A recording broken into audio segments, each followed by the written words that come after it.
আসসালামু আলাইকুম, সবাই কেমন আছেন? তো আশা করছি যে যেখানে আছেন ভালো আছেন, সুস্থ আছেন। আমরা আল্লাহর অশেষ রহমতে ভালোই আছি। তো দুপুরে রান্না করব, সেজন্য রান্নাঘরে আসছি। মাত্র এই মাছটা ভিজাইলাম। গতকালকে যে কই মাছ নিয়ে আসছিল, তো কই মাছ ভিজাইছি বেশি করেই। কই মাছ বোনা করব, আর সাথে চিংড়ি মাছ ভিজাইলাম। আর চিংড়ি মাছ দিয়ে যে লাউ শাক দিয়ে রান্না করব। ওই দিন যে নিয়ে আসছিল, তো শাকটাক তো দেখা গেছে বেশি দিন ফ্রিজে রাখলে ভালো থাকে না। শাকগুলো খুব কচি, ডাটা সহ দেখেন। তো এগুলো এখন কেটে ডাটা সহ চিংড়ি মাছ দিয়ে রান্না করব। লাউ শাক চিংড়ি মাছ দিয়ে বলেন, ইলিশ মাছ দিয়ে বলেন, সব কিছু দিয়ে খেতে ভালো লাগে। আর সিজনের প্রথম সিজনাল, এখন তো মনে করেন শীতের সময় শাক, লাউ এগুলো খেতে ভালো লাগে। তবে যারা অনেক আগে আবাদ শুরু করছে তো বিক্রির জন্য, তো এগুলো দেখা গেছে ভালোই লাগবে খেতে, যেহেতু সার ছাড়া একদম ফ্রেশ টাটকা কচি শাক। তো ভাবলাম চিংড়ি দিয়ে রান্না করি। তো কেটে কেটে নিতেছি। তো কেটে দিয়ে পরিষ্কার করে তারপর রান্না বসাবো। আস্তে আস্তে কাটাকাটিগুলো শেষ করি। তারপর তো সব কেটে কুটে রেডি করে ফেলছি। ভাবলাম শাকের যেহেতু ডাটা ডুটা আছে সাথে, তো এগুলো দিয়ে একটা চাপা শুটকির তরকারি করি। সাথে মূলা দিছি, মূলাও ছিল ফ্রিজে। একটা আলু দিছি, আর সাথে এই যে বেগুন আর চাপাগুলো ধুয়ে নিলাম ভালোভাবে। তো তরকারিটা বসায় দিই প্রথমে।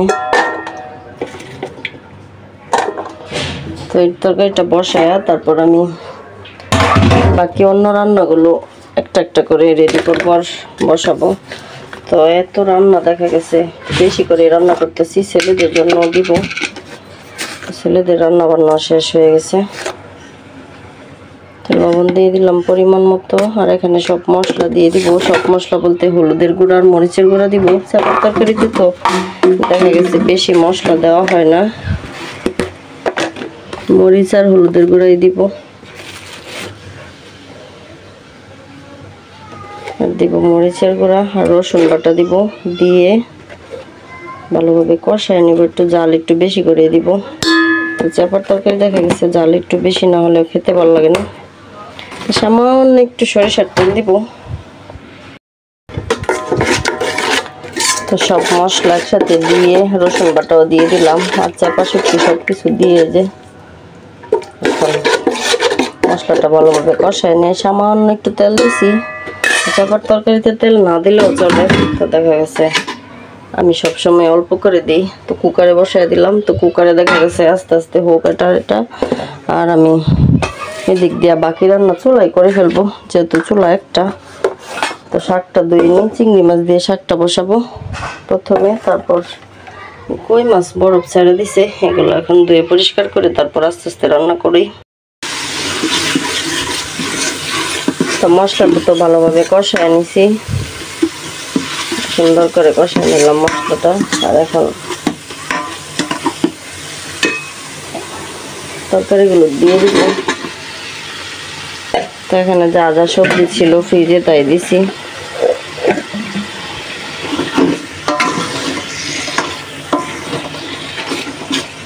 মশলার সাথে ভালোভাবে কষায় নিই সবজিগুলো। তো কই মাছগুলো একটু ভেজে তারপর বোনা করবো, তা না হলে দেখা গেছে ওইখানে নিয়ে ছেলেরা গরম করলে ভেঙে যাবে। একটু হলুদ মরিচ আর লবণ মাখিয়ে কই মাছগুলো হালকা একটু ভেজে নিই। বেশ অনেকগুলো কই এখানে আছে। তো বাসায় 2টা টমেটো আছে। তো টমেটো দিয়ে কি না এখন বুঝতেছি না কি করবো। তো এখন ভেজে নিই। তো মাছগুলো আস্তে আস্তে ভেজে নিতেছি। মাছ ভেজে না রান্না করলে আমার কাছে ভালো লাগে না। আমি সব মাছের ফ্রিজ থেকে বের করে ভেজে রান্না করি। যদিও গতকালকে এই মাছগুলো নিয়ে আসছিল, তারপরেও ভাবলাম ভেজে রান্না করি। অনেকগুলো ভেজে ফেলছি, এটাই লাস্ট ডে।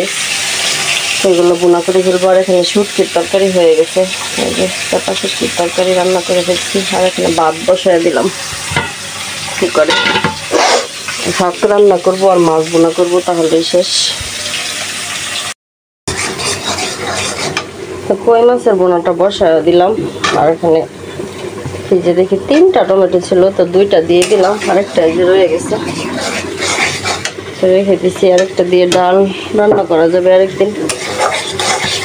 2টা দিলেই না, বেশি লাগবে না।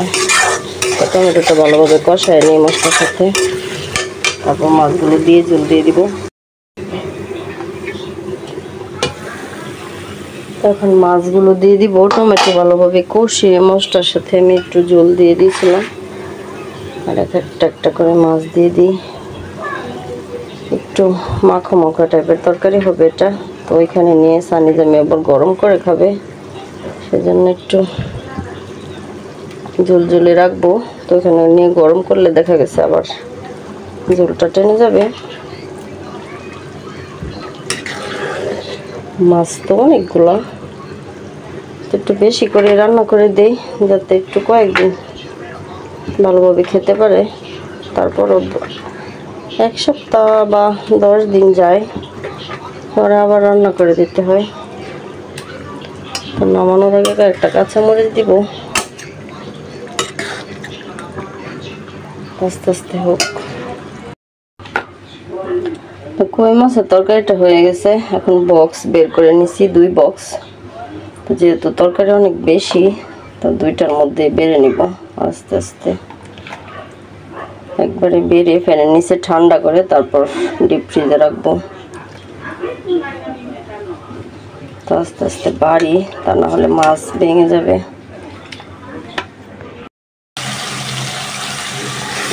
তো চিংড়ি মাছের তরকারিটা বসায় ফেললাম। মশলাটা ভালোভাবে কষায় নিচে আর চিংড়িগুলো দিয়ে দিই। আর হঠাৎ করে আকাশের অবস্থা খারাপ হয়ে গেছে, মনে হয় বৃষ্টি পড়বে। এতক্ষণ ভালোই রোদ ছিল,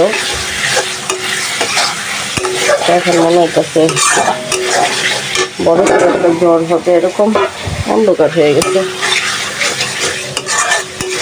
এখানে হলুদ মরিচ ধনিয়ার গুঁড়া যা যা মশলা দেওয়ার, তো জিরার গুঁড়াও দিব। শাক ধুয়ে ভালোভাবে পরিষ্কার করে নিচ্ছি পানি ঝরিয়ে, শাকগুলো দিয়ে দিব।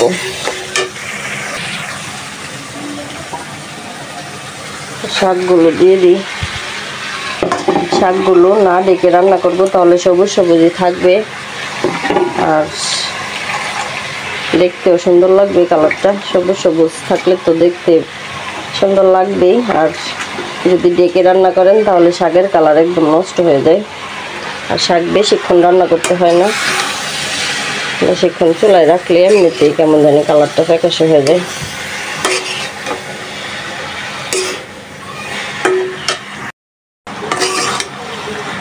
শাক রান্না আমার প্রায় হয়ে গেছে।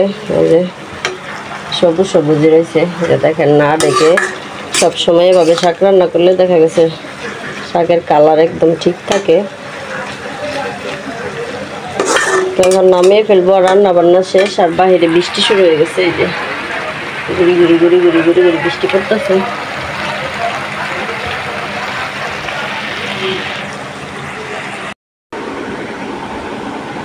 খাবার খেতে বসে গেলাম। আর চাপা শুটকির তরকারি নিছি, খেয়ে দেখি তরকারিটা কেমন হয়েছে। লাউয়ের ডাঁটা, কচি ডাঁটাগুলো সব দিয়ে দিছি। বিসমিল্লাহ।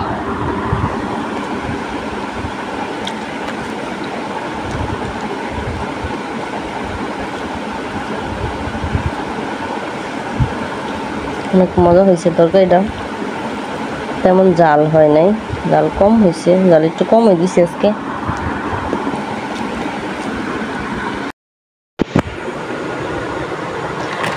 তো মাগরিবের নামাজ শেষ করলাম, আর এখন একটু বাজারে যাব, দরকার আছে। আর এখানে বাচ্চাদের জন্য যে সব কিছু বেড়ে নিয়েছিলাম, তো ঠান্ডা হয়ে গেছে। আর এগুলো এখন ফ্রিজে রাখবো। কই মাছ বোনা আর চিংড়ি মাছ দিয়ে লাউ শাক দিয়ে রান্না করছিলাম, তো ওইটা তো দেখা গেছে আরও রান্না বান্না করতে হবে। আরও 4-5 আইটেমের তরকারি রান্না করব। তারপর দেখি সানি আসে কি না, তা না হলে কাউকে দিয়ে পাঠাইতে হবে। তো এগুলো এখন ফ্রিজে রাখি। তো আজকের মতো এই পর্যন্তই বিদায় নিচ্ছি। সবাই ভালো থাকবেন। আল্লাহ হাফেজ।